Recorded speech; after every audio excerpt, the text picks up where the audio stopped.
The Cartesian plane is an important visual tool to investigate the characteristics and equations of graphs.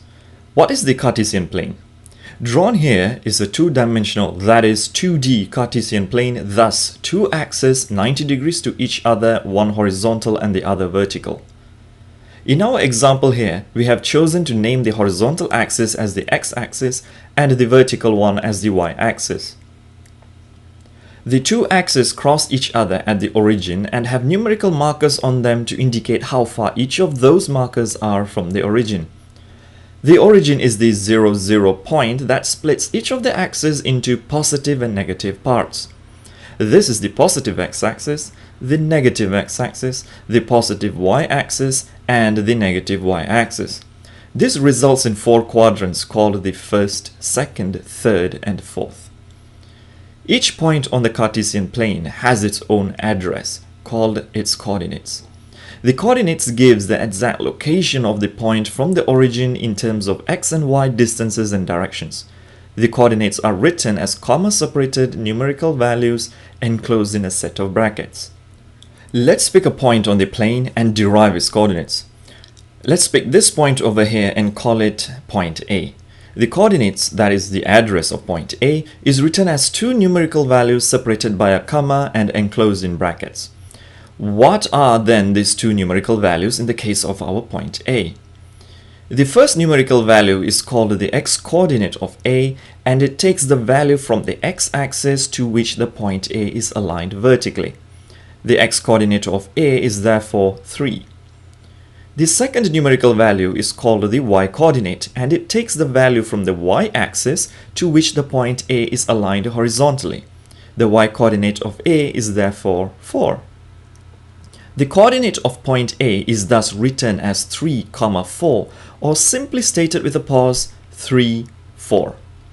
Let's pick another point on the plane, this time from the third quadrant, and call it point B.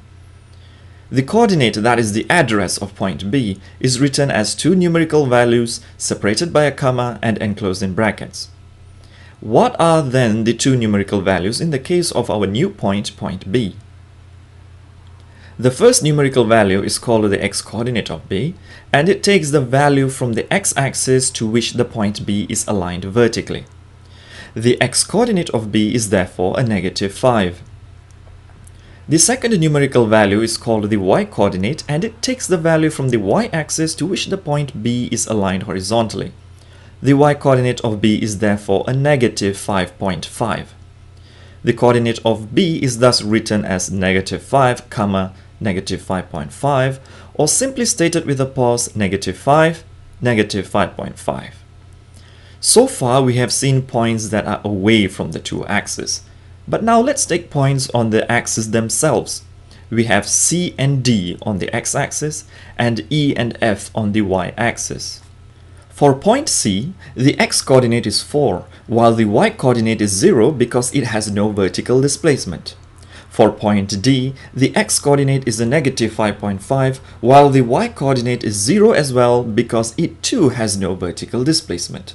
Therefore, we can conclude that the y-coordinate of any point on the x-axis is 0.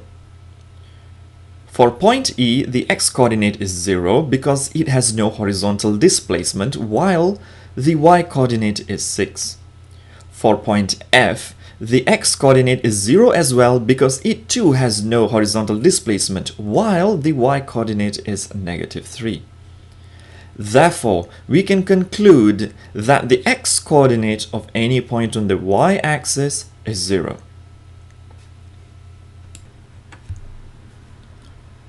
Summary of what we have learned in this video.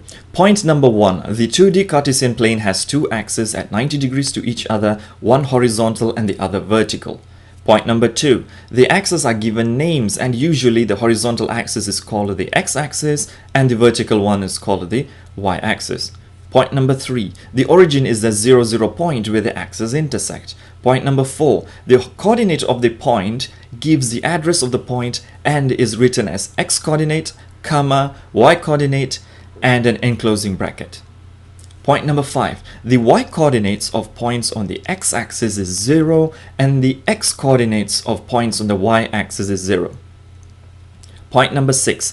The first quadrant is addressed by the positive x-axis and the positive y-axis. So therefore, points on the first quadrant will have a positive x-coordinate and a positive y-coordinate. We can then extend the same understanding to the other quadrants. Points on the second quadrant will have a negative x-coordinate and a positive y-coordinate. Points on the third quadrant will have a negative x and y coordinates.